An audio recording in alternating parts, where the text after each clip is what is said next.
thème de notre action, vous l'avez déjà presque compris, ce sera la lumière. Nous allons lire deux passages. Le premier dans l'évangile de Luc, au chapitre 2, et les versets 29 à 32. Il s'agit là du cantique de Siméon. Maintenant, Seigneur, tu laisses ton serviteur s'en aller en paix, selon ta parole. Car mes yeux ont vu ton salut, salut que tu as préparé devant tous les peuples, lumière pour éclairer les nations, et gloire d'Israël pour ton peuple. Et ensuite, nous lisons au premier chapitre de l'évangile de Jean, les 13 premiers versets. Au commencement était la parole, et la parole était avec Dieu, et la parole était Dieu. Elle était au commencement avec Dieu. Toutes choses ont été faites par elle, et rien de ce qui a été fait n'a été fait sans elle. En elle était la vie, et la vie était la lumière des hommes. La lumière luit dans les ténèbres, et les ténèbres ne l'ont point reçue. Il y eut un homme envoyé de Dieu, son nom était Jean. Il vint pour servir de témoin, pour rendre témoignage à la lumière, afin que tous crussent par lui. Il n'était pas la lumière, mais il fut envoyé pour rendre témoignage à la lumière. Cette lumière était la véritable lumière qui éclaire tout homme venant dans le monde. Elle était dans le monde, et le monde a été fait par elle, et le monde ne l'a point reçue. Elle est venue chez les siens ne l'ont point reçue. Mais à tous ceux qui l'ont reçue, à ceux qui croient en son nom, elle a donné le pouvoir de devenir enfants de Dieu, lesquels sont nés non du sang, ni de la volonté de la chair, ni de la volonté de l'homme, mais de Dieu. Nous sommes dans le temps de Noël. Noël, fête de la lumière. Aucune date n'étant précisée sur la naissance de Jésus, il semble que cette période ait été retenue par les chrétiens pour fêter la naissance de Jésus. Car une fête de la lumière existait déjà à cette époque du solstice de l'hiver, quand les jours augmentent, que le jour prend le pas sur la nuit et, nous dirons, les ténèbres sur la lumière. On peut considérer que le choix est judicieux, car qui mieux que Jésus pouvait être au centre de cette fête de la lumière, au cœur même de cette fête de la lumière. Dans nos pays christianisés, une large part est faite à l'illumination, aux illuminations de toutes sortes, à l'occasion des fêtes de Noël. C'est un symbole. Tout est de savoir, de se souvenir que la lumière a lui dans les ténèbres pour que les hommes de toutes les générations puissent en profiter, être sauvés. Dans le chapitre 1er de son évangile, Jean associe la lumière à la parole. La parole était la vie, et la vie était la lumière des hommes. Et cette lumière était la véritable lumière qui, en venant dans le monde, éclaire tout homme. À ceux qui l'ont reçue, qui croient en elle, elle donne le pouvoir d'être enfants de Dieu. C'est extraordinaire. On parle de magie de Noël, vous entendez ça de temps en temps, mais ça, cette parole, cette affirmation de Jean dans son évangile, c'est le miracle de Noël. Jésus, la lumière dans un monde de ténèbres. Il est bien évident que les ténèbres, le mal, le péché règnent depuis le début de notre monde. Nous le savons.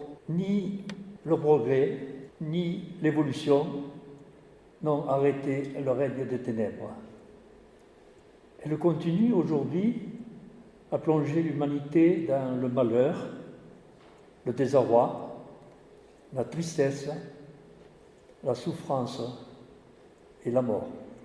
Rien, absolument rien, sinon Jésus-Christ, la lumière du monde, la parole divine faite chair. Jésus, le prince de la vie, ne peut déchirer ce voile épais des ténèbres et faire à la fois jaillir la lumière, l'espérance et la vie. La lumière, dans le domaine purement physique, nous sommes tous conscients de ce qu'elle représente. Nous ne pouvons pas vivre perpétuellement dans l'obscurité. La lumière de l'électricité ne suffirait pas pour remplacer le soleil. Sans le soleil, nous savons que sans la lumière, aucune vie ne serait possible sur Terre. D'ailleurs, quand nous lisons le récit de la création, nous voyons que Dieu a commencé par créer la lumière. Et ça a été le premier jour. Rien n'aurait pu exister sans la lumière. Et déjà, quand le soleil est seulement un peu suffisant, les plantes s'étiolent, les fruits mûrissent mal, manquent de saveur. Il y a une rupture dans l'équilibre de la nature. Sans le soleil, rien ne va plus. Sans parler d'obscurité profonde, ces journées sans soleil, une journée sans soleil, ce n'est pas gai. Et le dernier dimanche de novembre a été aussi une journée pluvieuse. Et voilà qu'au milieu de l'après-midi, les nuages se sont retirés et ils ont fait place au soleil qui a tout de suite tout illuminé dans un ciel bleu. Ce ciel bleu qui, au moment où le soleil s'est couché, s'est orné de quelques petits nuages dorés. C'était magnifique. Ces nuages dorés qui tout à l'heure étaient gris sont devenus magnifiques. Le soleil, la lumière transforme tout. Je suis la lumière du monde. À Noël, Jésus est venu vers nous. Il est venu vers ce monde qui, comme je le disais, vit dans les ténèbres, vit dans l'insécurité, la guerre, l'angoisse, la haine, où l'homme vit plutôt dans une jungle que dans un jardin d'Éden, et où les valeurs véritables sont bafouées, piétinées, et là où les vraies valeurs font place à l'immoralité. Et c'est pour ce monde-là qu'à Noël, la lumière a lui, pour éclairer, comme le dit l'apôtre Jean, tout homme venant dans le monde. Et c'est pour ce monde-là qu'au matin de Pâques, tel un soleil levant, Jésus est ressuscité. Désormais, il est possible de vivre dans la lumière, dans l'espérance, dans ce monde de ténèbres, dans ce monde sombre. La mort est vaincue, la vie nous est offerte. La lumière Jésus est venu pour nous libérer du péché, de l'emprise du mal, aussi pour éclairer nos obscurités, celles que viennent nous envelopper parfois. Et c'est là la bonne nouvelle proclamée par les anges. Ne craignez point, il vous est né un sauveur, paix sur la terre, parmi les hommes de bonne volonté. Et nous ne voyons plus les anges dans le ciel pour nous annoncer le message, pour proclamer ce message de Noël, ce message de paix. Jésus, qui est la lumière du monde, a dit à la foule qui était autour de lui sur la montagne et qui l'enseignait au moment où il a donné le sermon sur la montagne, il leur dit « Vous êtes la lumière du monde, que votre lumière luise devant les hommes, afin qu'ils voient vos bonnes œuvres. » Depuis la venue de Jésus dans ce monde, les messagers de la lumière et de la paix, ce ne sont plus des anges, mais ce sont les disciples de Jésus, la foule qui écoute et qui croit. Si les chrétiens ne vivent pas, n'apportent pas sur terre et dans le monde la lumière d'en haut, qui a brillé pour tous, qui donc l'apportera? Ce sont eux les responsables qui ont la mission d'assurer la continuité de la lumière dans le monde. que votre lumière luise, celle que je suis en vous, qu'elle luise devant les hommes. L'apôtre Paul, dans son épître aux Thessaloniciens, dit « Vous êtes enfants de lumière ». Et c'est un honneur. C'est un honneur, mais c'est aussi une grande responsabilité et tout un programme. Soyons honnêtes, être enfant de lumière n'est pas toujours facile. Les difficultés que nous rencontrons, les épreuves, les problèmes, la morosité ambiante, les nuages qui s'accumulent pour voiler le ciel. Nous traversons des journées froides, sombres, tourmentées, où nous ne nous sentons pas tellement lumière, mais plutôt lumignon qui fume. En ce qui concerne la météo, le ciel, il ne nous est pas possible d'évacuer les nuages qui obscurcissent le ciel, empêchant le soleil de nous éclairer et de nous réchauffer.